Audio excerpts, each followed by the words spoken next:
Hey, do an update here on Zoe gal, who is my challenging gal, my difficult one. And as a previous special ed teacher, you have to laugh because it's always these cats that I end up really liking in the end. But there's definitely a getting to know you period with this gal. And she's doing actually really well. She's been here, I don't know, a month. Haven't had any issues. She hasn't been rude to me at all, other than some grumbling.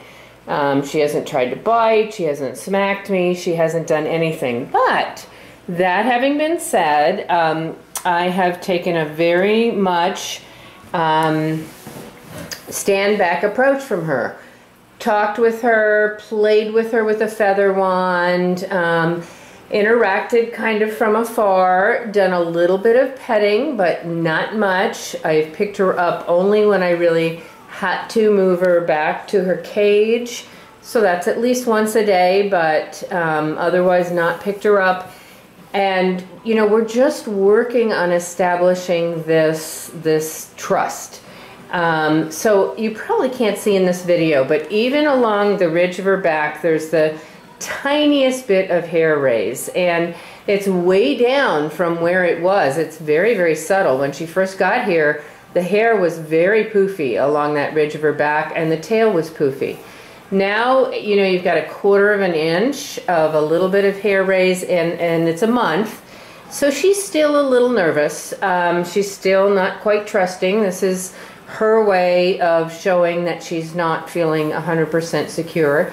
And therefore, she really does need this adopter that is just going to give her time.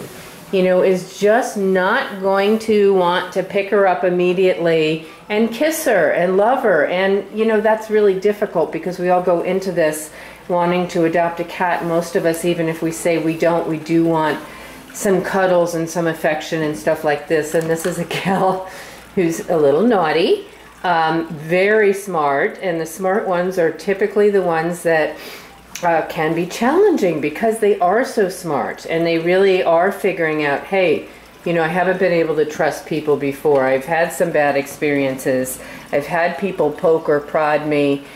So really this is a hands-off kitty that you spend some time building a relationship with, without invading her space. She's not a cat that you are going to pick up and put on your lap or try to hold just for the fun of it, or play with your hands ever. She is a cat that you're going to discuss world politics with, and boy, we've got lots to discuss there, and that you're going to have to interact with quite a bit, but, you know, by having sort of conversations, play dates with feather wands and that sort of thing, you do need to expect there's going to be some of this, what's going on right here, helping herself to some things that she's probably not supposed to. And, you know, she's doing that both as an attention-seeking behavior, a little bit of a bored behavior, a little bit of a challenge to me behavior. So again, don't know if you can see that little bit of the ridge along her back is still up there. It's very, very minor. Nothing like when she first came.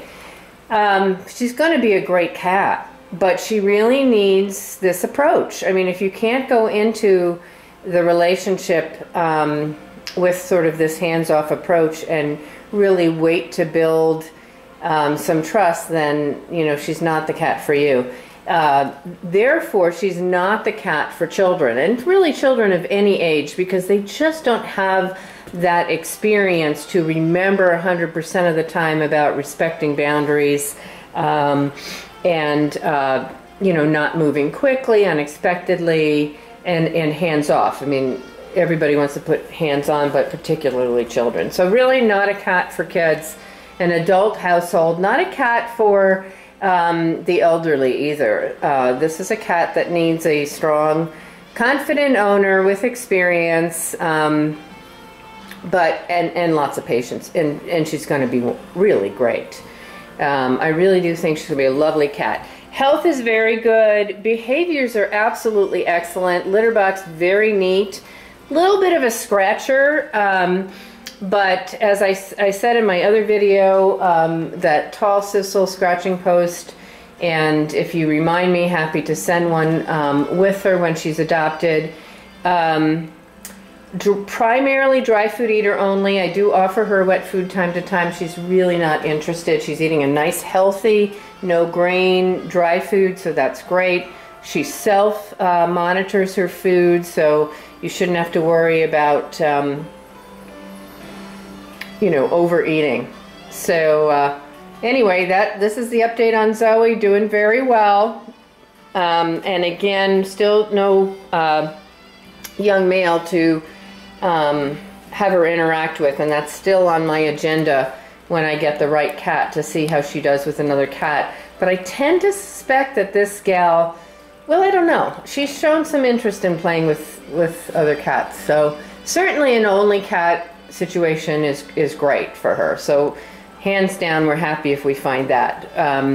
And definitely no females. That's also no question on that. But we'll kind of still see about the young male cat.